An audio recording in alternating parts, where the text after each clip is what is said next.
Gate meeting की और क्या कहेंगे आप? थोड़ा पीछे देखिए, जैसे कि हमने पीछे कन्फेडरेशन की मीटिंग की थी, तो उसमें पूरे जो पांचों एसोसिएशन है उनने निर्णय लिया कि भाई अब तो पानी सर से ऊपर बह गया है। हम बार बार माननीय मुख्यमंत्री से मिलते रहे कि देखिए माननीय मुख्यमंत्री जी, सचिवालय की बहुत सारी मांगे हैं, यहाँ पे 750 के करीब पोस्टें खाली है और इसके साथ साथ हमारे कर्मचारियों की फिक्सेशन नहीं हो रही है। जो कॉन्ट्रैक्ट पीरियड है उसकी रिवाइज उसकी सीनियरिटी लिस्ट निकलती है। इस तरह के बहुत सारे मुद्दे हैं और सबसे जो बड़ा मुद्दा था जिसमें आज ये सारे लोग इकट्ठे हुए हैं वो है डी एरियर और पे स्केल एरियर। जैसा कि आपको मालूम है कि जो भी कर्मचारी अभी तक की कर्मचारी को पे एरियर बिल्कुल नहीं मिला है। सिर्फ 50,000 रुपया मिला है हर कर्मचारी को पे एरियर, जो कि पिछली सरकार में पूर्व मुख्यमंत्री माननीय जयराम जी ने दिया था। मैं आपको बता देना चाहता हूँ कि पहले जो पे एरियर है एक मुश्त दिया जाता था। मुझे याद है 1986 का जब पे स्केल मिला था तो उसका जब एरियर मिला था लोगों को तो वो 2-3 लाख रुपए मिला था। तो उस वक्त क्या जो लोग करते थे, इंतज़ार करते थे कि जब पे एरियर मिलेगा तो लोगों ने पहले ही प्लानिंग बना रखी होती थी कि इस बार के पे एरियर से हम प्लॉट लेंगे। कोई सोचता था कि हम मकान बनाएंगे, कोई सोचता हम अपनी बेटी की शादी करेंगे, कोई सोचता था हम बेटे की शादी करेंगे। तो मतलब पे एरियर का इंतज़ार रहता था, 10 साल के बाद पे एरियर मिलता था, पे स्केल मिलते हैं।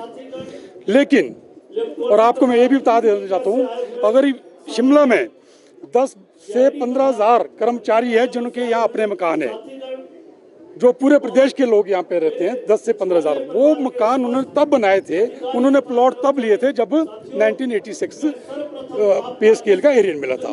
इसी तरह उसके बाद जो 96 का एरियर मिला उसमें किस्तों में दिया सरकार ने, 2-3 किस्तों में दिया, तब भी सरकार कर्मचारी कुछ न बोला। उसके बाद जो 2006 का एरियर मिला वो भी चलो कुछ किस्तों में दिया, लेकिन जो ये 2016 का एरियर है ये तो मिला ही नहीं, सिर्फ 50,000 रुपये मिला है। तो हम माननीय मुख्यमंत्री मिले, इन्होंने एक बार फरमान जारी किए थे कि जो एरियर है इसको उन्होंने 0.025% के हिसाब से दिया था, यानी कि जो एरियर है ये हमें 32 साल में मिलना था। तो मैं माननीय मुख्यमंत्री से महोदय से मिला, मैं कहा साहब ये जो एरियर है ना ये हमारे को 32 साल में मिलेगा, 32 साल में कोई और रहेगा इसको, तो मैं कहा आपने हमारे को नहीं दिया, इस एरियर को तो लगता है आपने हमारे पोते के दोतों को दिया है। इसी तरह उन्होंने डीए का एरियर भी दिया था। जो डीए एरियर हमारा ड्यू था वो था 1/7/2022 से, तो वो एरियर भी हमारे को 5 साल में मिलना था। तो मैं कहा जो डी एरियर है हमारे को 5 साल में मिलेगा, 5 साल में तो 10 किस्तें ड्यू हो जाएंगी। तो जब उनको लगा कि नहीं गलत हो गया है तो उन्होंने उसी टाइम आदेश जारी किए कि इसको विड्रॉ किया जाए। उसके बाद अभी कुछ पीछे मिले, इन्होंने जो रिटायरी थे उनको तो 15%, 18%, 25% के हिसाब से एरियर दे दिया, लेकिन हमारे को फिर नहीं दिया एरियर। हम फिर से मतलब इस एरियर का कोई भी हिस्सा, कोई भी किस्त हमारे को नहीं दी। और अभी 15 अगस्त को हमारे को उम्मीद थी, हम माननीय मुख्यमंत्री से मिले कि या तो आप एरियर दे देना या फिर डीए की एक किस्त दे देना। तो अभी आपने देखा वो जो एरियर दिया वो किसको दिया, जो 75 साल से ऊपर है। अरे भाई जो एरियर है वो सबसे ज्यादा जो 2016 से 2022 के बीच रिटायर हुए हैं वो तो उनका है। ना डी एरियर मिल रहा है, डीए मिल रहा है, ना डीए एरियर मिल रहा है, ना पे एरियर मिल रहा है। तो लोगों में बहुत निराशा थी। तो इसीलिए जब हमने मीटिंग की, ना डी एरियर मिल रहा है, डीए मिल रहा है, ना डीए एरियर मिल रहा है, ना पे एरियर मिल रहा है, तो लोगों में बहुत निराशा थी। तो इसीलिए जब हमने मीटिंग की तो हमने डिसाइड किया कि हम जो है एक जनरल हाउस करेंगे। जब जनरल हाउस का हमने ऐलान किया तो आप विश्वास नहीं करेंगे, रविवार को मेरे को पूरे प्रदेश के कर्मचारी के लोगों के फोन आए, कहने लगे जी आपने हमारी आवाज़ उठाई है। कोई तो है आज प्रदेश में जो कर्मचारियों की आवाज़ उठा रहा है, क्योंकि जो कर्मचारी जो एनजीओज है वो तो आज गुटों में बंटा है, कोई त्रिलोक गुट है, कोई प्रदीप गुट है। आपने देखा कभी इन्होंने आवाज़ उठाई? मतलब ये चाहते हैं कि अगर कोई सरकार के खिलाफ बोलेगा या डीए मांगेगा तो हो सकता है हमारे को मान्यता न मिले। तो आज पूरे प्रदेश का 7 लाख जो कर्मचारी है मेरा, वो आंखें लगाए बैठा था, आस लगाए बैठा था, लेकिन उनके पास कोई नेतृत्व नहीं मिल रहा था। और मैं आपको माध्यम से बता देना चाहता था कि ये जो हमारा काम ये जो है डीए एरियर या पे एरियर, इसका नहीं होता है, क्योंकि हमारे पास तो अपने यहाँ पे डिमांड्स होती है। लेकिन पहली बार हुआ है कि आज जो है सचिवालय को ये मांगे उठानी पड़ रही है। मैं आपको एक और चीज़ बता देना चाहता हूँ, जब कभी पहले स्ट्राइक होती थी, मैं एनजीओज में भी रहा हूँ, तो पहले डिपार्टमेंट वाले बाहर निकलते थे, कोई जैसे हॉर्टिकल्चर डिपार्टमेंट निकल गया, एनिमल सेंट्री निकल गया, एग्रीकल्चर निकल गया, उसके बाद जो है क्या कहते हैं इलेक्ट्रिसिटी निकलता था, फिर आईजीएमसी निकलता था, अगर तब भी कोई बात न बढ़े, फिर लास्ट में जाके सचिवालय प्रशासन, सचिवालय एसोसिएशन बाहर निकलती थी। जब सचिवालय वाले बाहर निकलते जाते तो कोई भी सरकार जो है ना, फिर जो है ना उसको झुकना ही पड़ता था। लेकिन आज परिस्थिति देखो, बाहर का कोई कर्मचारी आवाज तक नहीं उठा रहा है, आज ये काम जो है ना सचिवालय वालों को करना रहा है। तो इसीलिए मैंने आज पहले आज जनरल हाउस किया है। अगर हमारे को कल हम रेस्ट देंगे, कल तक हम देखेंगे, सरकार बुलाती है ठीक है, नहीं तो हम परसों फिर जनरल हाउस करेंगे। उसके बाद जैसे कि आपको पता है कि सेशन आ रहा है, हम नहीं चाहते सेशन में, क्योंकि सेशन में पूरे प्रदेश के लोगों के काम होते हैं, उनकी जो है मसले वहाँ पे डिस्कस किए जाते हैं। तो हमने फिर निर्णय लिया कि 10 को फिर जनरल हाउस होंगे, और उसके बाद भी अगर सरकार नहीं मानती है तो उसके बाद हम मास कैजुअल लीव पर जाएंगे। मास कैजुअल लीव से क्या होगा, पूरा सचिवालय का कर्मचारी बाहर आ जाएगा। मैंने माना नहीं कि मुख्यमंत्री बोलो, ना मुख्यमंत्री के पास भी ना कोई पीएन मिलेगा उनको पानी पिलाने के लिए, ना उनको गाड़ी लाने के लिए ड्राइवर मिलेगा। इसी तरफ जितने भी मंत्री हैं, जितने भी यहाँ पे ब्यूरोक्रेट्स हैं, हम सब कुछ ठप कर देंगे। तो हमारे ऊपर अगर जो मर्जी केस चलाना होगा, हम उसके लिए तैयार हैं। हम तो अब सर पे कफन लेके चले हैं।